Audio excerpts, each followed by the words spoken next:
صل على سيدنا ومولانا محمد وعلى سيدنا علي وسيدتنا فاطمة وسيدتنا زينب وسيدنا حسن وسيدنا حسين وعلى آله وصحبه وبارك وسلم.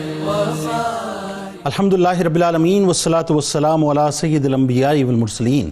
اللہم صلی علی سیدنا و مولانا محمد وعلی آلہ واصحابہ وبارک وسلم وصلی علیہ. دنیا کے تمام دیکھنے والوں کو، تمام چاہنے والوں کو، تمام پیار کرنے والوں کو، اور جہاں جہاں تک اس وقت میری آواز کو سنا اور مجھے دیکھا جا رہا ہے، جنید اقبال کی جانب سے انتہائی محبت کے ساتھ السلام علیکم. ایک بار پھر ناظرین، آپ کو پر نور صبح نور کے ساتھ میں دل کی گہرائیوں سے خوش آمدید کہتا ہوں. اور آئیے بلا توقف چلتے ہیں حضرت ابو انیس محمد برکت علی علیہ رحمہ کی تالیف اسماء النبی کریم صلی اللہ علیہ وآلہ وسلم سے رسول اللہ صلی اللہ علیہ وآلہ وسلم کا ایک اسم مبارک پڑھنے اور سننے کی سعادت حاصل کرتے ہیں. سیدنا المرتجی صلی اللہ علیہ وآلہ وسلم، ہمارے سردار، اللہ تعالیٰ پر امید رکھنے والے، درود و سلام بھیجے اللہ آپ صلی اللہ علیہ وآلہ وسلم پر، آپ صلی اللہ علیہ وآلہ وسلم کے آل پاک پر اور صحابہ کرام رضوان اللہ تعالیٰ علیہم اجمعین پر. حضرت ابو ہریرہ رضی اللہ تعالیٰ عنہ سے روایت ہے کہ حضور نبی کریم صلی اللہ علیہ وسلم نے ارشاد فرمایا کہ اللہ تعالیٰ نے ہر پیغمبر کو ایک خاص دعا عطا فرمائی جو ہر نبی نے اس دنیا میں ہی اس دعا سے فائدہ حاصل کر لیا، اور میں نے وہ دعا اپنی امت کی شفاعت کے لیے قیامت کے دن تک محفوظ کر لی ہے. میری شفاعت ہر اس امتی تک پہنچے گی جس نے اللہ تعالیٰ کے ساتھ کسی کو شریک نہ ٹھہرایا ہو اور وہ حالت ایمان میں فوت ہو گیا ہو. ناظرین کرام، آج خاص طور پہ بچوں نے اور ان کے والدین نے ہمارے ساتھ رہنا ہے، کیونکہ آج 20 نومبر ہے، ورلڈ چلڈرنز ڈے، عالمی یوم اطفال ہے. آج پوری دنیا میں بچوں کے حقوق کی بات کی جائے گی. ناظرین کرام، نام جن کا اچھا رکھنا والدین کا فرض ہے، تربیت جن کی مکمل کرنا ماں باپ پہ قرض ہے. ایسا نہ ہو کہ اولادیں فحاشی کو عام کرنے والی بن جائیں، فحش یوٹیوبر، انسٹاگرامر اور ٹک ٹاکر بن جائیں. کاش کہ وہ رسول اللہ صلی اللہ علیہ وآلہ وسلم کے فالوور بن جائیں، دین اسلام کے اور پاکستان کے پروٹیکٹر بن جائیں. ہاں، دنیا ان کو اپنی طرف بلائے گی، مال کی حوث ان کو للچائے گی، ترقی کی بھوک ان کو بہکائے گی، رشوت و کرپشن کے راستے کھلوائے گی، آزمائشوں میں مبتلا کروائے گی، مگر تربیت آپ ہی کی کام آئے گی. لقمہ حلال ہی کو وہ بنیاد ہے ناظرین، یعنی لقمہ حلال ہی وہ بنیاد ہے جو آپ کو اور آپ کی نسلوں کو شاد کرے گا. جو کھایا لقمہ حرام تو آپ کو اور آپ کی نسلوں کو برباد کرے گا. جھوٹ، غیبت، چغلی، وعدہ خلافی جیسے امراض آ لگیں گے، مگر زہد و تقوی و پرہیزگاری جیسے اسپرے ہی اس کو مکمل طور پہ ماریں گے. بچوں کی تربیت کرنا آسان نہیں ہے، ایک جہاد مسلسل ہے، آسان نہیں ہے. کھلائیں سونے کا نوالا مگر رکھیں شیر کی نظر. مغرب کا ہے آج کی اولادوں پر بڑا گہرا اثر. تہذیب، تمدن، کلچر سب تباہ کر دیا ہے. جو کبھی نہ سوچا تھا وہ تک کر دیا ہے. گناہوں کی ہر گلی سے وہ کیسے دور ہوں، بس شریعت کی پابندی میں مسرور ہوں. نظر جن کی اوج سریا پر ہو، جبھی جن کی در کبریا پر ہو. حالات حاضرہ پہ وہ گہری نظر رکھیں، تجزیہ بھی ان کا پر اثر وہ رکھیں. جھکائیں جو والدین کے سامنے اپنا سر، بنے جو ان کی دعا سے حاکم خشک و تر. کریں نام پیدا ایسے زمانے میں، مثال جن کی ہو ہر فسانے میں. جو شاداب ہوں دولت ایمان سے، جڑے رہیں زندگی میں جو احسان سے. عبادت کا شوق جن کا مثالی ہو، جدید علوم پر دسترس جن کی عالی ہو. جن کا علم و عرفاں میں بلند مقام ہو، جن کے ذریعے سے خلق کو فیض عام ہو. رشتوں ناتوں میں جو صلہ رحمی کریں، غریبوں یتیموں مسکینوں کی دستگیری کریں. ہوں گے نامور وہ زمانے میں ایک دن، جو پیروی مصطفیٰ کریں گے دن بدن. قصیدے جن کو اسلاف کے سنائے جائیں گے، عشق کے جام جن کو پلائے جائیں گے. قصے جن کو عظیمتوں کے سنائے جائیں گے، مرکز و محور پہ جو اپنے بلائے جائیں گے. وہ ناکام و نامراد کبھی نہیں کہلائیں گے، قرآن ہی کو جو منشور اپنا بنائیں جائیں گے، اٹھے گی جن کے قدموں سے دھمک ایسی، جن کو نصیب ہوگی زندگی میں چمک ایسی، ادب جن کے ملوز خاطر ہوگا، انسانیت کی خدمت جن کا جوہر ہوگا، امن و محبت جن کی تلوار اور جہاد جن کی ڈھال ہوگی، ایسی ہی اولادوں کی تاریخ میں روشن مثال ہوگی، خلق خدا کی خدمت جن کا حوالہ بنے، انسانیت سے محبت جن کی دوشالہ بنے، ایسی اولاد ہو جو محشر میں حوالہ بنے، سوچ جن کی اپنی ذات تک محدود نہ ہو، فکر جن کی دنیا ہی تک مسدود نہ ہو، جو عصبیت کی گھاٹی سے بیزار رہیں، جو امت ہی کی فکر میں سرشار رہیں، دور جدید کے فتنوں سے وہ دور رہیں، اگر مگر بٹ سے مکمل طور پہ مفرور رہیں، عشق نبی، عشق اہل بیت، عشق صحابہ اور عشق اولیاء جن کی پہچان ہو، جدید سائنسی علوم پر جن کو مکمل کنٹرول اینڈ کمان ہو، عقیدہ جن کا پختہ ہو، خیال جن کا روشن ہو، ایمان جن کا حالی ہو، محافظ ختم نبوت و ناموس رسالت کا جذبہ جن کا مکمل طور پہ مثالی ہو، سر بلند ہو کر بھی وہ اپنے سر کو اللہ ہی کے حضور جھکائیں گے۔ بس یہی ہے میری دعا، یہی ہے تمنا میری، دعا کیجئے کہ یا الہی اولاد وہ عطا کر جو قبر و حشر میں عزت کا سامان بنے۔ ہم تو مر جائیں گے، چلے جائیں گے، دفن ہو جائیں گے، مگر ہمارے پیچھے ہماری اولاد عذاب کا نہیں بلکہ ثواب جاریہ کا حوالہ بنے۔ ناظرین کرام، اپنی اولادوں کی تربیت ان خطوط پہ کی کہ وہ اولاد دنیا میں رہ کے آپ کے لیے عزت کا نشان بنے، اور جب آپ اس دنیا سے چلے جائیں تو محشر میں بھی عزت کا سامان بنے۔ آج بہت ضرورت ہے کہ فتنوں کے اس دور میں اپنی اولادوں کو سنبھال لیجئے، ورنہ خدا نہ خواستہ وقت ہمارے ہاتھ سے نکل جائے گا۔ اللہم صلی علی سیدنا و مولانا محمد وعلی سیدنا علی و سیدتنا فاطمہ و سیدتنا زینب و سیدنا حسن و سیدنا حسین وعلی آلہ و صحبہ و بارک وسلم۔ اللہم صلی علی سیدنا و مولانا محمد وعلی سیدنا علی و سیدتنا فاطمہ و سیدتنا زینب و سیدنا حسن و سیدنا حسین وعلی آلہ و صحبہ و بارک وسلم۔ آج عالمی یوم اطفال ہے اور پوری دنیا میں وہی بات ہے، کانفرنسز ہوں گی، بیانات ہوں گے۔ ہمارے پاس الحمدللہ 1450 برس پہلے قرآن کی صورت میں ایک پورا مکمل کوڈ آف کنڈکٹ ہے۔ پہلے تو یہ بتائیے کہ اولاد کے حقوق اور ان کی تربیت کے بارے میں قرآن کا تصور کیا ہے، اور جو مغرب میں آج بچوں کی تربیت کا تصور ہے وہ کیا ہے؟ بسم اللہ الرحمن الرحیم، هو القادر هو الحق هو المعین۔ بہت اہم موضوع مسلم والدین کے لیے، اور آج اکثر مسلمان والدین اس سے پریشان ہیں کہ ہم اپنی اولاد کی تربیت کیسے کریں۔ جو نظام، جو مربوط نظام، جو مضبوط نظام، جو اہم نظام سید الانبیاء صلی اللہ علیہ وسلم نے 1450 سال پہلے عطا فرمایا، اس نظام کی طرف رجوع کریں۔ اگر آپ غور کریں تو بچوں کی جو تربیت ہے یہ اس لیے بہت اہم ہے کہ وہ مستقبل کے معمار ہیں۔ اگر آپ بنیاد مضبوط ڈالیں گے تو یہ پودا کل تناور درخت بن جائے گا، اور وہ بنیاد اگر آپ ان نشانات کی روشنی میں ڈالیں گے جو اللہ نے عطا فرمائے، سرور دو عالم صلی اللہ علیہ وسلم نے عطا فرمائے، تو پھر اس کے اندر جو مضبوطی آئے گی وہ کہیں اور نہیں ہے۔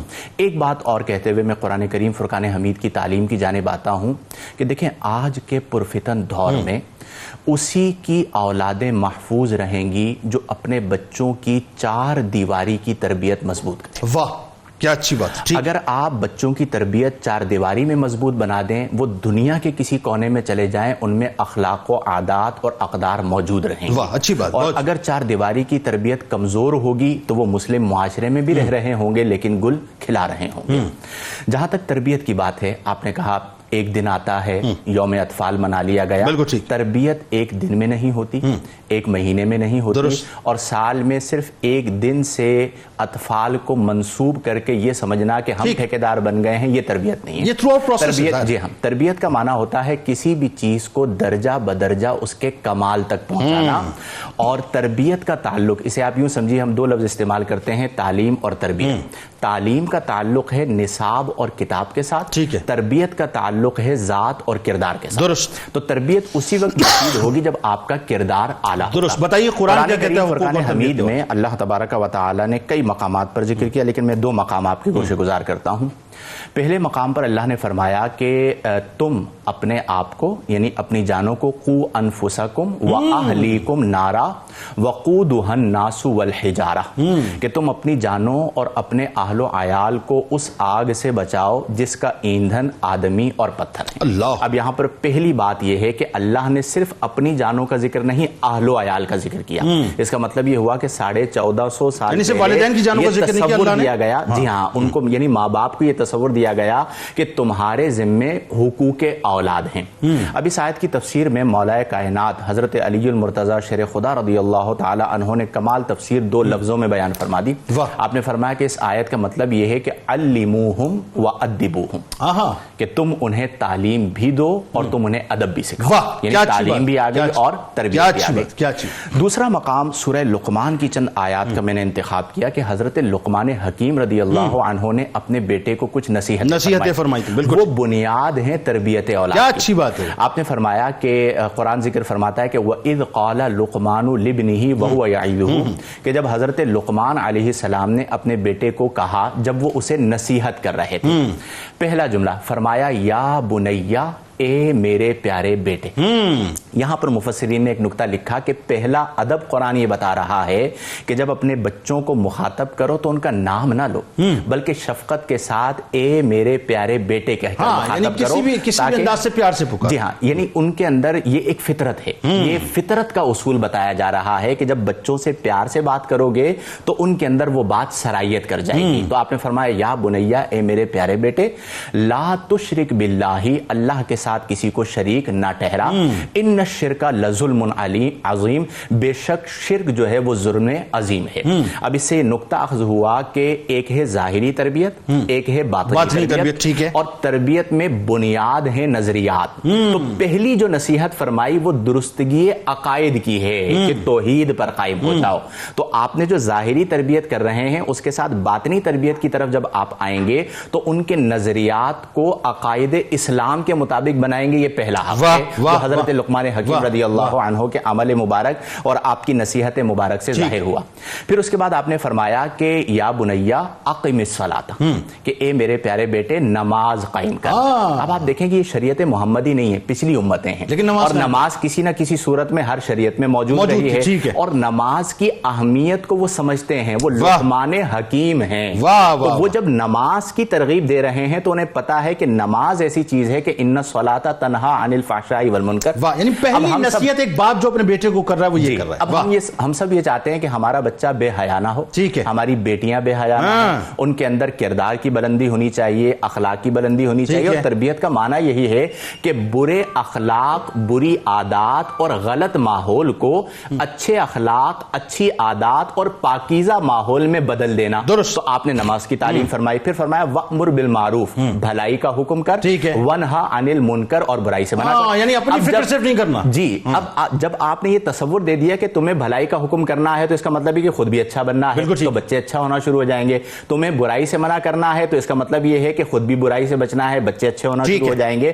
اور فرمایا کہ وَلَا تَمْشِ فِي الْأَرْضِ مَرْحًا, یہ ظاہری تربیت ہے کہ تمہیں اپنے اماں ابا کے دوستوں سے ملنا کیسے ہے, مہمانوں کو ویلکم کیسے کہنا ہے, چلنا کیسے ہے, نگاہیں کیسی ہونی چاہیے. تو فرمایا وَلَا تَمْشِ فِي الْأَرْضِ مَرْحًا, کہ تم زمین زمین پر اکڑ کر مت چلو، ان اللہ لا یحب کل مختال فخور، کہ بے شک اللہ تبارک و تعالی ہر فخر کرنے والے اور کبر کرنے والے کو پسند نہیں کرتا۔ یہ وہ بنیاد ہے جو قرآن نے عطا فرمائی، نبی کریم کی تعلیمات سے ملتی ہیں، اور اسی طرف ہم لوٹیں گے تو ہماری نسلیں بچیں گی، اس طرف ہم جائیں گے تو جو حال آج ان کی نسلیں نو کا ہو رہا ہے وہ اللہ نہ کرے ہماری اولاد۔ یعنی اولاد کے حقوق و تربیت یعنی قبل از پیدائش بتائے، کسی اور مذہب نے اس کو ایڈریس نہیں کیا۔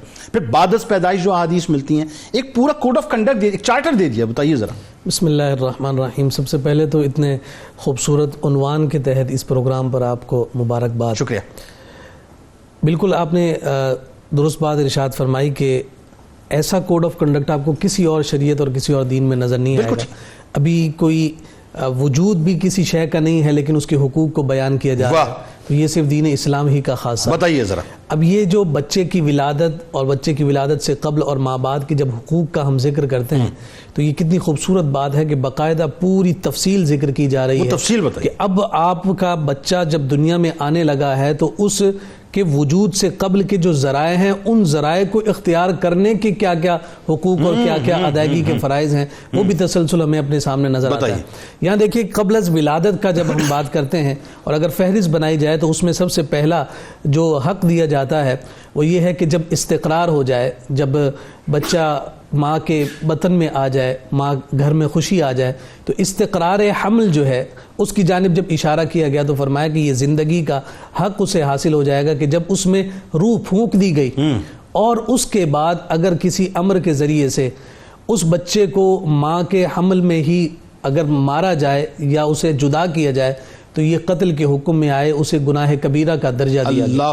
بلکہ اس سے پہلے مطلب اس خوشی کے آنے سے پہلے، میں خوشی کا ورڈ اس کو یوز کروں گا کہ خوشی کے آنے سے پہلے آپ یہ دیکھیے کہ عورت کی سلیکشن کے معاملے میں بتایا نا کہ سلیکشن کے معاملے میں جو ہے حضور نبی رحمت صلی اللہ علیہ وسلم نے 4 چیزوں کی جانب اشارہ فرمایا، دین، مال، حسن، نسب، اور ان چاروں میں سے جسے فوقیت دینے کا حکم دیا وہ دین کا ہے کہ جب دین کے ذریعے سے آپ اس دین کو اپنے گھر میں ایک عورت کے ذریعے سے لے کر آئیں گے بقیہ ساری چیزیں بھی خود بخود اس میں داخل ہو جائیں گی کہ اصل جو درس ہے وہ کردار کا ہے اور وہ دین کے ذریعے سے ہی حاصل ہوتا ہے۔ تم مجھے ایک اچھی ماں دے دو میں تمہیں اچھی قوم دے دوں گا، ٹھیک ہے، بات آگے بڑھائیں۔ پھر اب جب آپ یہ زندگی کے حق کی بات آپ کرتے ہیں کہ وہ اس دور میں بھی اور اس عالم میں بھی اس کی زندگی کی محافظت شریعت مطہرہ کر رہی ہے، اور اس کے بعد اگر ہم مختلف ائمہ فقہا پر کلام کرتے ہیں تو اس میں وراثت کا حق، وصیت کا حق، وقف کا حق اور اس کی پوری تفصیل موجود ہے۔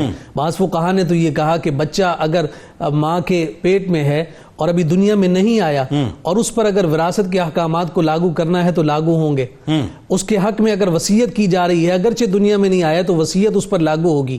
اور پھر آپ یہ دیکھیے کہ سب سے بڑی بات تاخیر اقامت حد، اللہ رب العزت نے جو حدود قائم فرمائی ہیں، جو سزائیں قائم فرمائی ہیں، اگر کسی شخص پر وہ حد لاگو ہو رہی ہے یعنی کسی عورت پر وہ حد لاگو ہو رہی ہے لیکن وہ عورت جو ہے اس کے بطن میں بچہ ہے تو اس بچے کے حق کو پاس رکھا گیا کہ اس عورت پر حد تب تک جاری نہیں کی جائے گی جس وقت تک وضع حمل نہیں ہو جاتا۔ اچھا ایک بات یہ بتائیے کہ جب بچہ مثال کے طور پہ اب ظاہر ہے وہ دنیا میں آنے والا ہے تو اس کا یہ حق یہاں سے شروع ہو جاتا ہے، یہاں سے بھی مطلب جو ہے کنٹینیو ہو جاتا ہے کہ اس کا بہتر نام رکھا جائے، اچھا نام رکھا جائے۔ یہ ذرا یہ بعد از ولادت میں پوری تفصیلات بتائیے۔ تو یہ تاخیر اقامت حد بھی ایک کتنا بڑی بات ہے کہ جب خاتون حضور کے پاس آئی ہے تو حضور نبی رحمت صلی اللہ علیہ وسلم نے اس کے شوہر کو بلا کر کہا ہے کہ اس کا اچھے سے خیال کرنا، یہ نہیں کہ یہ کسی گناہ مبتلا ہو گئی تو تمہارا حسن سلوک اس کے ساتھ خراب ہو جائے، اور پھر اس کے بعد اس کے دودھ پلانے کی مدت کو بھی پورا فرمایا، پھر اس کے بعد اس پر حد جاری ہوئی۔ یہ بچوں کے حقوق پر اتنا بڑا حضور نبی رحمت صلی اللہ علیہ وسلم کا عمل ہے جو ہمیں کسی اور شریعت یا کسی اور شخصیت سے نظر نہیں آتا۔ نفقہ کا حق آپ دیکھیے کہ اگر کسی عورت کو جو ہے اس حالت میں طلاق ہو جاتی ہے تو اس کی عدت کی جو ڈیوریشن ہے وہ تبدیل ہو گئی، ویسے تو 3 ماہ ہے لیکن اگر بچہ اس کے ساتھ ہے تو وضع حمل تک اس کی عدت کو رکھا گیا تاکہ اس دوران میں جیسے عورت کا نفقہ شوہر پورا کرتا رہے گا تو اصلاً وہ بچے کے نفقے کو پورا کر رہا ہے، دنیا میں آنے سے پہلے اس کے نفقہ کا انتظام کیا جا رہا ہے۔ امام احمد بن حنبل نے فطرانہ کے حق کو باقاعدہ واجب قرار دیا ہے کہ اگر بچہ دنیا میں نہیں آیا وہ حالت جنین میں ہے تو فطرانے کا حق ہے۔ بعد از ولادت کی جب ہم بات کرتے ہیں تو سب سے پہلے تو زندگی کا حق ہے، وَإِذَا الْمَوْءُودَةُ سُئِلَتْ بِأَيِّ ذَنبٍ قُتِلَتْ، قرآن نے کہا بچی پیدا ہوتی ہے، زندہ درگور کر دیا جاتا ہے، قیامت کے دن بچی سے پوچھا جائے گا تجھے کس جرم میں مارا گیا۔ پھر آپ دیکھیے کہ آداب اسلامی سے جو آشنائی ہے، اس کا جو حق ہے اس کی جانب اشارہ کیا۔ حسین نام اور خوبصورت نام رکھنا جو ہے وہ اس کا حق ہے، آڑے ٹیڑے نام رکھنا، کل قیامت کے دن انہی ناموں سے پکارا جانا آقا کائنات کا فرمان۔ رضاعت اس کا حق ہے، اس کے نسب کی جو 2 برس تک دودھ پلانا، ٹھیک ہے، اس کے نسب کی حفاظت ماں اور باپ دونوں کا حق ہے۔ پرورش جو ہے، تربیت جو ہے، یہ دونوں اس کے حقوق میں شامل ہیں۔ پھر شفقت اور رحمت جو ہے وہ سب سے بڑا حق قرار دیا گیا، اور ساتھ ساتھ عدل کے ساتھ تمام بچوں میں مساوات اور جو برابری ہے وہ حق قرار دیا گیا کہ اگر ایک بچے کو غلام دے دیا تو حضور علیہ السلام دریافت کریں کیا دوسرے کو بھی دیا ہے، فرمایا کہ نہیں، تو کہا کہ اس سے بھی واپس لے لو۔ اچھی تعلیم، اچھی تربیت، لقمہ حلال، پھر بہترین جگہ پہ نکاح کرنا، یہ سارے ان کے سارے حقوق جو ہے۔ بالکل ڈاکٹر صاحب بات آگے بڑھاتے ہیں، موضوع بڑا وسیع ہے اور ظاہر ہے اس پہ گفتگو بہت ہونی چاہیے اور بہت ہوتی ہے، اور کوشش کریں گے زیادہ تر جو ہے وہ اپنا زیادہ باتیں لوگوں تک تاکہ ڈیلیور ہم کر پائیں۔ دیکھیں ایک بات جو بنیادی طور پہ وہ یہ ہے کہ ہمارے پاس تو ایک ہی یوں سمجھ لیجئے مثال ہے، اور اس سے بہتر کوئی مثال ہی نہیں ہے، ہمیں وہی مثال چاہیے کہ اولاد کی تربیت اور ان کے حقوق کی ادائیگی کے حوالے سے دور رسالت میں آپ صلی اللہ علیہ وآلہ وسلم میں کئی واقعات سرکار علیہ السلام کے اقوال نظر آتے ہیں۔ میں چاہتا ہوں ذرا اس کی روشنی میں تھوڑا سا آپ سننے والے پیرنٹ اور بچے جو ہیں ان کو بتائیے۔ بسم اللہ الرحمن الرحیم۔ یقیناً آج کا موضوع بہت اہم ہے، اور اپنے دوست اور احباب اور ہمارے ساتھی جو مفتی صاحب ہیں، یعنی آپ نے اسلامی معاشرے میں بنیادی جو باتیں چاہتا ہے اسلام کہ وہ نظر آئیں تمام کے تمام افراد کے اندر، اور پھر اس کی روشنی میں حقوق کا تعین۔ دیکھیے ہمیں یہ بات بہت خوبی سے سمجھنی چاہیے کہ اسلام میں بچوں کے یا کسی بھی صنف کے حقوق انڈیپینڈنٹ نہیں ہے معاشرے کے بنیادی مقصد سے، اور اسلامی معاشرے کا بنیادی مقصد ہے حصول سعادت فی الدنیا والآخرہ، یعنی دنیا میں بھی کامیابی اور آخرت میں بھی کیا کہنے، اسی لیے ہم کہتے ہیں ربنا آتنا فی الدنیا حسنہ وفی الآخرۃ حسنہ۔ تو جب تک ہمارا یہ بالکل کلیئرٹی نہیں ہوگی اس وقت تک ہم اس بارے میں سوچ نہیں سکتے کہ تربیت کا انداز کیسا ہونا چاہیے، پہلی بات۔ دوسری بات میں آپ کی خدمت میں یہ گزارش کروں گا کہ حضور اکرم صلی اللہ تعالی علیہ وسلم آپ ہیں ہمارے لیے نمونہ عمل۔ دو باتیں ہوگی، ہمارے ہاں تربیت کا اصول کیا ہے کہ آپ نے اپنی اگلی نسل کو، اور میں اس میں کیا کہہ رہا ہوں، صرف والدین ذمہ دار نہیں ہیں، والدین کلیدی طور پر ذمہ دار ہیں، لیکن بالعموم معاشرہ جس میں معلمین، مربیین، علماء، صوفیاء، یہ سب شامل ہیں اس کے اندر، ان کا بنیادی مقصد ہوتا ہے کہ ہمارے معاشرے کا ہر فرد عابد شاکر ہو۔ حضور اکرم صلی اللہ تعالی علیہ وسلم نے فرمایا افلا کن عبدا شکورا، شاکر عابد۔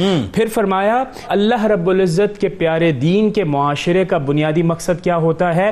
اللہ رب العزت کے احکامات کو اپنے اوپر اس انداز میں نافذ کرنا کہ اس میں نہ تکلف ہو نہ تصنع ہو، بلکہ آپ کی شخصیات خود بخود اللہ رب العزت کے احکامات کے سامنے جھکنا شروع ہو جائے۔ اچھا، باقی بہت خوبصورت سے مفتی صاحب نے بھی کہا، میں ان کی تائید ان معنوں میں کروں گا کہ تربیت کے بارے میں ہمارا عام تاثر کیا ہے۔ ہم یہ سمجھتے ہیں بھائی بچہ پیدا ہو گیا، اٹھا کے اسکول میں پھینک دیا جس میں بھی آپ نہیں، اور اس کے بعد ہمیں لانڈریڈ بچہ چاہیے، جب ہم کے وہاں سے ڈرائی کلین ہو کیا، یعنی ہمیں کیا چاہیے، ہمیں کیا چاہیے، جب میں کہوں بچے کو میرا مزاج آج یہ ہے کہ اچھی اچھی نیکی کی باتیں ہوتا ہے، وہ فوراً شروع ہو جائے، اور جیسے میں چاہوں کہ وہ تھوڑا سا فیشنیبل ٹرینڈی ہو جائے، وہ اسی طرح ہو جائے۔ مطلب ہمیں بچہ نہیں چاہیے، ڈیجیٹل بچہ چاہیے، ڈیجیٹل بچہ چاہیے، اور اپنی مرضی کے مطابق، اور کیا، بغیر انویسٹمنٹ کے، صرف پیسہ۔ تو وہ بہت خوبصورتی سے انہوں نے بتایا کہ یہ ایک نہایت پیچیدہ، صبر آزما، طویل اور ایک لانگ پروسیس ہوتا ہے جس میں والدین کے ساتھ ساتھ پورا معاشرہ بالعموم شامل۔ میرے سرکار کی کوئی بات بتائیں نا جی۔ اب آپ دیکھیے پہلی بات جو حضور اکرم صلی اللہ تعالی علیہ وسلم نے اس حوالے سے بہت خوبی سے میں بیان کروں گا، اور یہ ہے کلکم راع وکلکم مسئول عن رعیتہ۔ کیا اچھی بات ہے کہ آپ یہ دیکھیے کہ ہر ایک شخص ذمہ دار ہے، ہر ایک شخص ذمہ دار ہے، اور اس کی ذمہ داری کے حوالے سے اس سے جواب دہی ہوگی۔ امام غزالی نے تربیت کے اوپر ایک بہت خوبصورت سا مختصر سا پیمفلٹ لکھا ہے، کوشش کیجئے کہ اس کو ضرور خریدیے، 10 سے 12 صفحوں کا ہے، اور بہت خوبصورتی سے انہوں نے ڈیٹیلڈ ورژن بیان کیا، اور اس میں احادیث بھی ہیں اور دیگر چیزیں بھی ہیں۔ اب آپ دیکھیے، یعنی بنیادی طور پر کیا ہے بچہ والدین کے پاس خدا کی امانت ہے، یہ آپ کا نہیں ہے، یہ خدا کی امانت ہے. اور دوسری بات آپ فرماتے ہیں کہ بچہ نفسیاتی طور پر، دیکھیں بہت ہی انٹیلیجنٹ امام غزالی رحمۃ، اسی لیے حجت الاسلام علماء نے کہا، مشاہد، کہ بچہ اثر قبول کرتا ہے. بچہ اثر قبول کرتا ہے، والدین کا کام ہے کہ اس کو اس وقت اس کے اوپر اثر انداز ہونا شروع کریں جب وہ چاہتا ہے. اب 4 سے 5 باتیں میں آپ کو بتاؤں گا. پہلی بات، رزق حلال کا اہتمام، ٹھیک ہے. دوسری بات، کھانے سے اس کی تربیت کا آغاز، جب وہ کھانا شروع کر دے اس وقت سے اس کی تربیت کا آغاز ہو جائے گا. تیسری بات، فرمایا کہ شروع سے بتاؤ کہ بسم اللہ سے کھانا کھانا ہے. پھر کم کھانا ہے، ہمارے ہاں زیادہ کھانے کے اوپر ترغیب دی جاتی ہے. پھر دوسروں کو کھلائیں زیادہ، اپنے آپ کو کھلائیں کم. پھر لباس کا، پھر فرمایا اصل کل داع البردۃ، یعنی سب بیماریوں کا مرض صحت، جسمانی صحت بھی بہت اہم ہے. پھر فرمایا سزا و جزا کا اہتمام اس کا کرنا چاہیے. پھر فاخر، یعنی ایسے لباس پہننے والوں کی صحبت سے بچائیں اپنے بچوں کو جو اپنے لباس کے اوپر فخر کرتے ہیں کہ میں نے اس برانڈ کا آج کپڑا پہنا ہے، اس برانڈ کے ہم نے شوز لے کر آئے. پھر فرمایا کہ نرم بستر پر نہ سلائیں، پرتکلف پرتصنع بستروں کے اوپر نہ سنائیں. پھر فرمایا والدین کی ملکیت پر فخر کرنے والوں کو کنڈیم کریں. یعنی یہ وہ بنیادی اصول ہیں کہ جو کہ تربیت کے اندر ہمارے پاس اگر شامل ہوں گے تو ہم اچھے بچوں کی تربیت کر سکیں. بالکل. اللہم صلی علی سیدنا و مولانا محمد وعلى سيدنا علي وسيدتنا فاطمة وسيدتنا زينب وسيدنا حسن وسيدنا حسين وعلى آله وصحبه وبارك وسلم.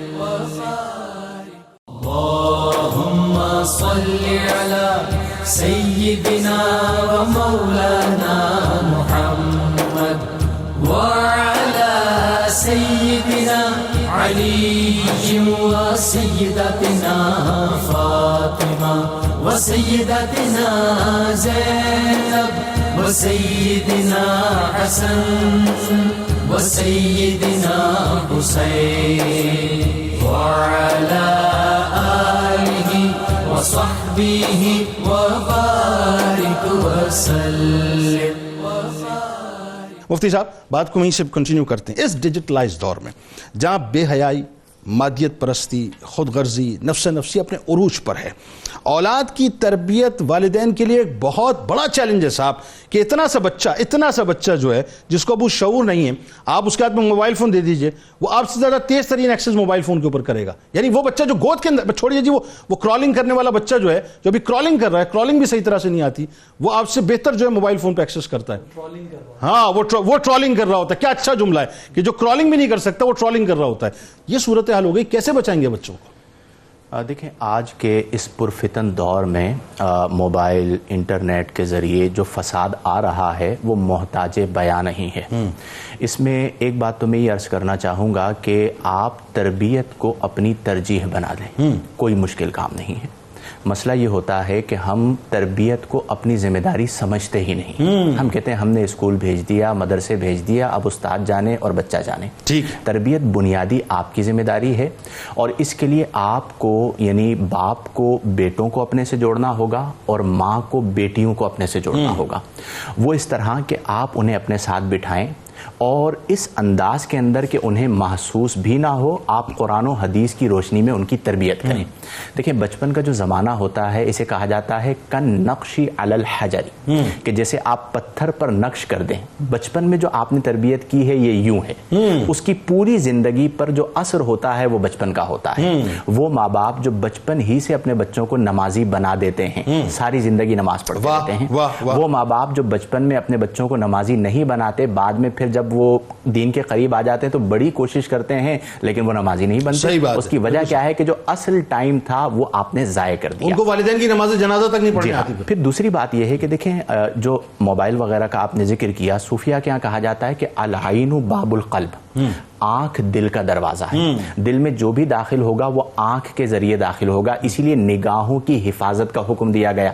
پھر آنکھ کے ذریعے اگر بے حیائی کے مناظر آ رہے ہیں اور حیا اگر نکل رہی ہے ہماری نوجوان نسل سے، تو یوں سمجھ لیجئے کہ یہ ان کی غیرت و حمیت کا جنازہ نکل رہا ہے، کیونکہ نبی کریم علیہ افضل الصلاۃ والتسلیم نے فرمایا کہ جب حیا چلی جائے فَاصْنَعْ مَا شِئْتَ، تو پھر تیرے جی میں جو آئے تو وہ کر۔ تو اس حیا کو قائم کرنے کے لیے اپنے بچوں پر چیک اینڈ بیلنس رکھیں۔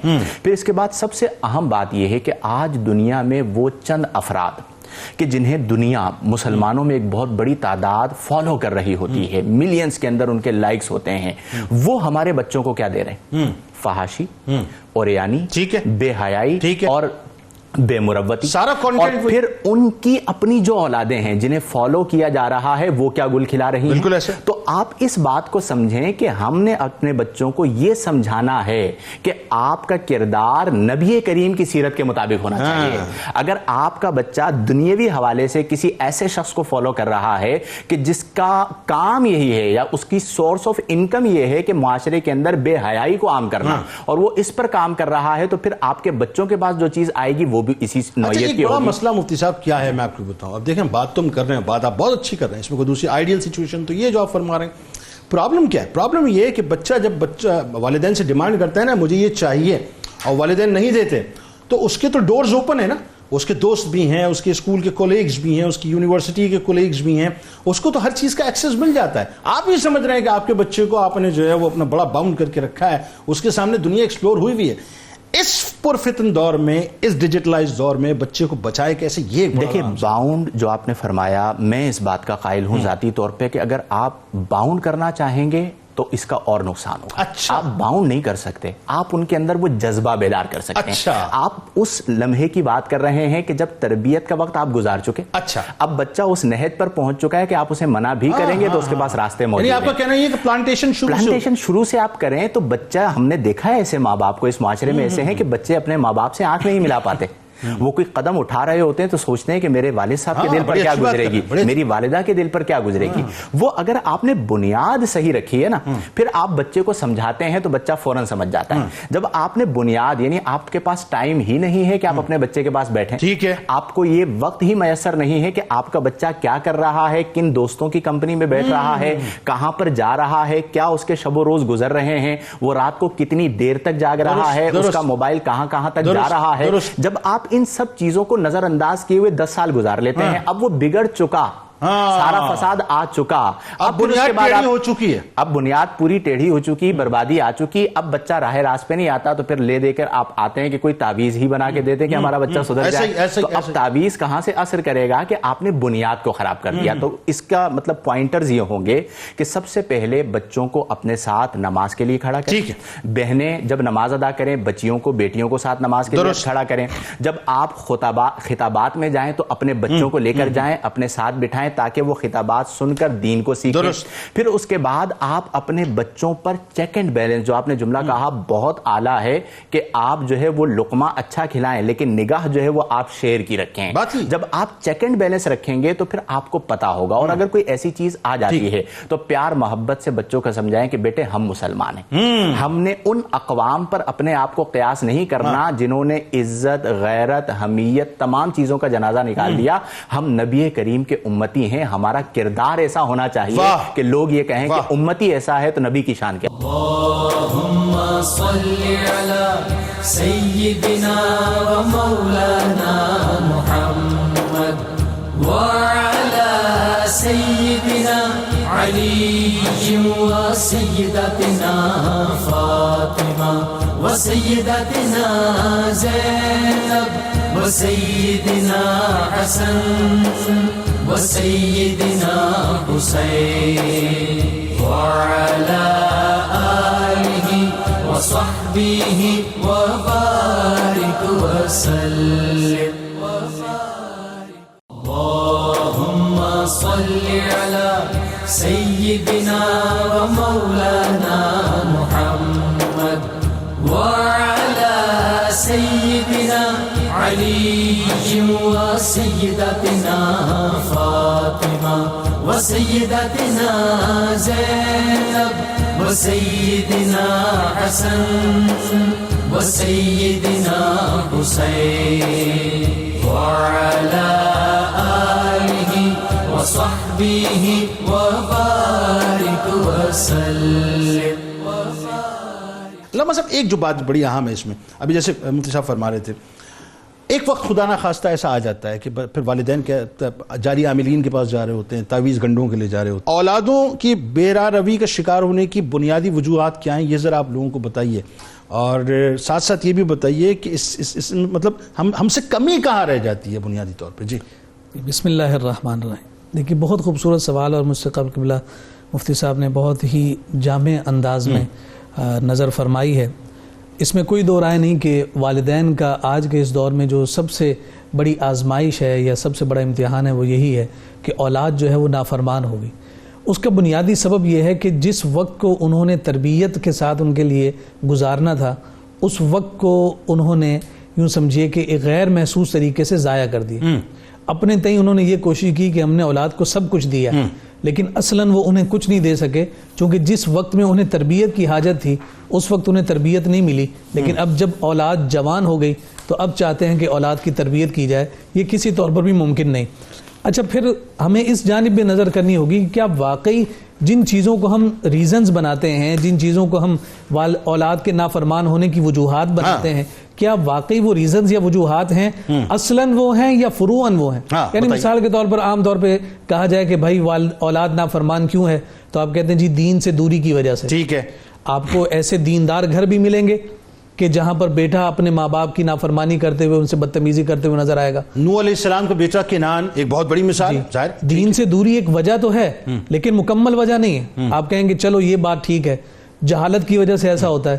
میں کہتا ہوں کہ جو پڑھے لکھے گھر ہیں ان سے کہیں زیادہ گاؤں دیہاتوں میں رہنے والے بچے اپنے والدین کے ساتھ ادب اور احترام کا کیا کہنے. واہ واہ. آپ کو شہر میں تو کوئی نظر نہیں آئے گا جو اپنے ماں کے تلووں کو چومے، لیکن آپ کو کسی دیہات میں اس مٹی میں جو ہے دھنسے ہوئے پاؤں بچہ جو ہے نا دھو کر صاف کر کے چومتے ہوئے آپ کو ضرور نظر آئے گا. میں ویسے ایسے آدمی کو جانتا ہوں کہ جو اپنی ماں کے تلووں کو دھو کر پی کے نکلتا تھا. اب یہ جہالت بھی بنیادی وجہ نہیں ہے، یعنی وجہ تو ہے لیکن بنیادی اور مین وجہ نہیں ہے.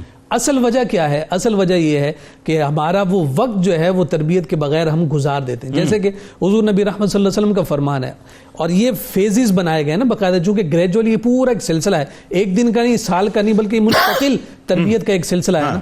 حضور علیہ السلام نے ارشاد فرمایا الولد سید 7 سنین وعبد 7 سنین ووزیر 7 سنین. حضور نے 3 فیزز کو ذکر فرمایا جس کو عام طور پہ کہا جاتا ہے 3 sevens، یعنی بچے کی زندگی کو 3 حصوں میں 7 کے ساتھ ملٹیپلائی کیا جاتا ہے. اچھا. تو حضور نے فرمایا کہ بچے کے جو پہلے 7 سال ہیں وہ ایسے ہیں کہ وہ بادشاہ ہے. واہ. اس کے بعد کے جو 7 سال ہیں وہ ایسے ہیں کہ وہ غلام ہے. اس کے بعد کے جو 7 سال ہیں وہ ایسے ہیں کہ وہ وزیر ہے. اچھا. اب اس کو اپلائی کریں. وہ کیسے؟ بادشاہ ہے، اس کو جو محبت چاہیے، اس کو جو بات منوانی ہے، اس بادشاہ کی بات کو مانا جائے گا. لاٹ سے اس کے ناز نخرے اٹھائے جائیں گے. لیکن یہ نہیں کہ اگر وہ چاہے کہ مجھے ہاتھ میں انگارہ دو میں کھیلوں گا تو بادشاہ ہے جی اس کی تابعداری ہوگی، نہیں، منع کیا جائے گا. اس انداز میں کہ اسے یہ بتایا اور باور کرایا جائے گا کہ بادشاہ آپ کے لیے کون سا کام درست ہے، کون سا ٹھیک ہے. اس لیے حضور علیہ السلام نے 7 سال کی عمر میں فرمایا کہ اب اسے نماز کی جانب کی ترغیب دلاؤ. اب وہ عبد بننے کی طرف جا رہا ہے، اور 7 سے لے کر 14 سال کی عمر میں ماں باپ اپنے احکامات کو اس پر لاگو کریں گے. آج کی یہ عادت کل کی عبادت بنے گی. اگر آج یہ عادت 7 سے 14 سال کے درمیان نہیں بنی تو آپ پھر ساری زندگی روتے رہیں گے، آپ کی اولاد تربیت کے ساتھ نماز کے لیے نہیں آئے گی. اور پھر 14 سے 21 جو آخری مرحلہ ہے وہ حقیقت ہے. اسی لیے ہمارے علماء کہتے ہیں کہ اپنے بچوں کو اپنا دوست بناؤ. کہیں ایسا نہ ہو وہ کسی نشئی کو یا کسی آوارہ کو اپنا دوست بنا لے. 14 سے 21 سال کی جو عمر ہے جسے ٹین ایج کہتے ہیں، اس میں جسم کی حرارت ہے، خون کی حرارت ہے، اور اس میں نفسانی خواہشات بڑھتی ہیں. اسے مشورے کی حاجت اور گیدرنگ کی حاجت ہوتی ہے. آپ اس کے دوست بنیں، اس کے رائے لیں، اس سے مشورہ کریں تاکہ وہ آپ سے مشورہ کرے، اسے کسی اور سے مشورہ کرنے کی حاجت نہ پڑے.